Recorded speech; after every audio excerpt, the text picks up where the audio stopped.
Hey guys, what's up? It's Pat again, and today we're going to talk about how to get advanced great buildings in early ages. So whether you're in Iron Age, the early Middle Age, high Middle Age, late Middle Age, colonial, industrial, whatever it is, this is how you get buildings like Arc and Hamaji and AO and Traz and Innovation Tower and so on. It's how you get these great buildings when you have no access to those goods and you don't have the blueprints yet.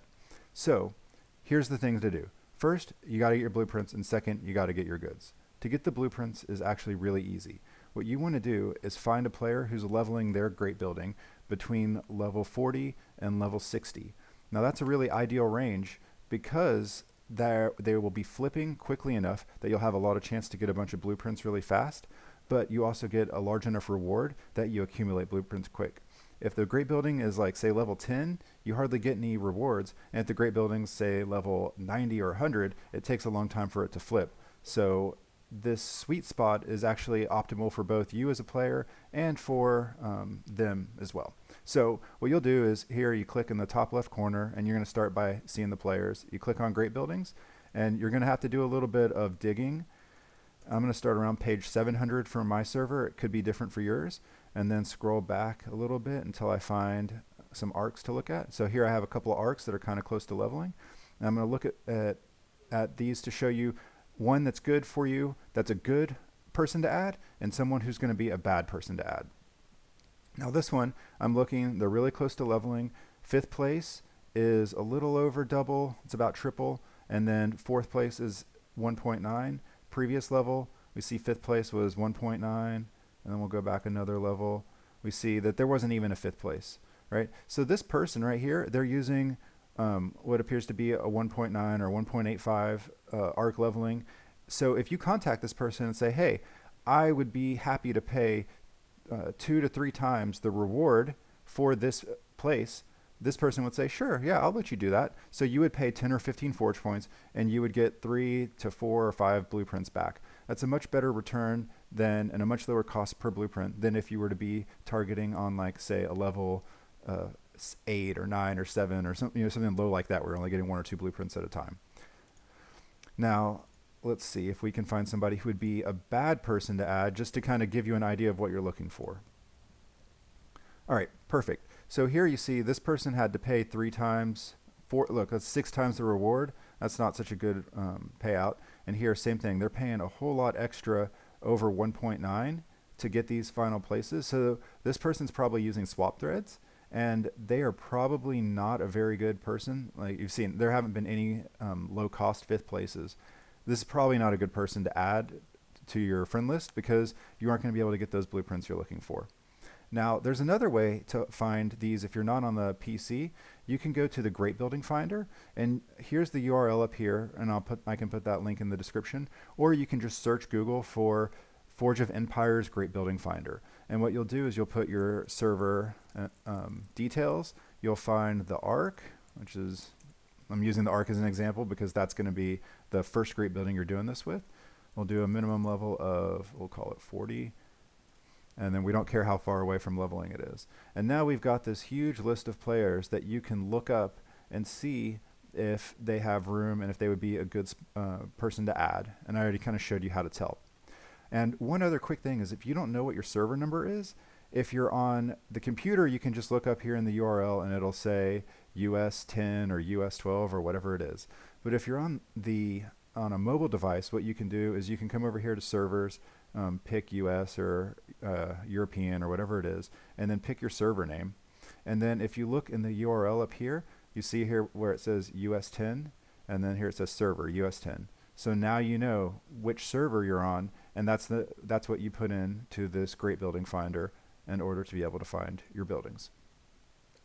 So that's it. That's how you get blueprints. It's super easy.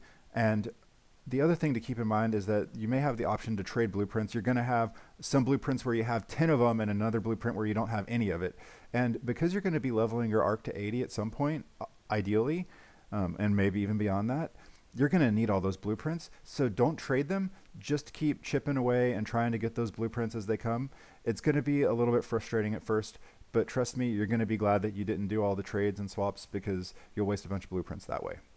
All right. So here's the next part is now that you have your complete set of ARC blueprints, what you want to do is you want to find somebody who is selling the goods. And there's a few ways to do that. Now, when I'm talking about selling goods, what I mean is a seller will say, hey, if you place X number of forge points on my great buildings, I will trade you my advanced age goods for your low age goods at an unfair trade. Here's my price sheet that I have saved, and this could vary at any given time. The prices could go up or down based on my own inventory, based on the inventory on the server. And on your server, it's going to vary as well. If you are on a older server, then the prices are going to be much lower, or at least somewhat lower, because there's a lot more of it. And if you're on a brand new server where there's hardly any people in future, then the prices are going to be crazy high. You might see as high as like 1 good per forge point or 2 goods per forge point, which is what I paid back when I started. So here on our server, it's only 300 forge points for an arc, which is not very much. And I'm jealous of people who are getting them that cheap now. So anyhow, if you message a player, typically you'll start here in the top 10, and most of these players will actually have a note in their profile that says, I sell goods, send me a message, something like that. And just say, hey, how much would it cost to buy the goods for an arc? And then they'll say, hey, put 150 forge points on my arc and 150 forge points on my AO, or whatever it is. And if you look and see here, I've got all these people on my arc, and these aren't swaps. These are all people who are buying goods, and that's how they got on my arc there. So the other thing, and this is just a pure etiquette thing, is when a seller tells you to put a certain amount, only put that amount and do not add extra. Because you have to keep in mind that the forge points that you're giving are part of that trade, and they're expecting to get whatever it is. I expect to get 300 forge points for the future goods. Now, if you add extra points and you get a reward spot that I didn't plan for you to get, then that means that you actually got charged less and paid less than what you were expected to pay. And in kind of a sense, you are stealing some of the forge points from that seller. So that is definitely something that you don't want to do. Also, under no circumstances should you flip a seller's great buildings. I did have a buyer flip my Arctic Orangery when it was level 100. And I only charged 300 for the building, and I lost 100 forge points on that. The thing was I was gonna collect in an hour, and I pulled my hair out. I was so freaking mad, but I still sold him the building anyway. I didn't make him pay it back. But the point is that it's just bad etiquette to flip great buildings without permission anyway. So just don't do it. It's, you know better. All right, last thing, and this is for players, if you've stuck with me this long, if you're an advanced player and you've got a ton of these goods and you want to kind of supplement your forge point income by selling goods, then what you can do, if you don't already have a pipeline of buyers, is contact players, the leaders of guilds that are like, say, rank 100 or less, and tell the leader, hey, I sell goods. This is my price list. If anyone in your guild is interested in getting some of these advanced great buildings, they can contact me and I'll sell them the goods.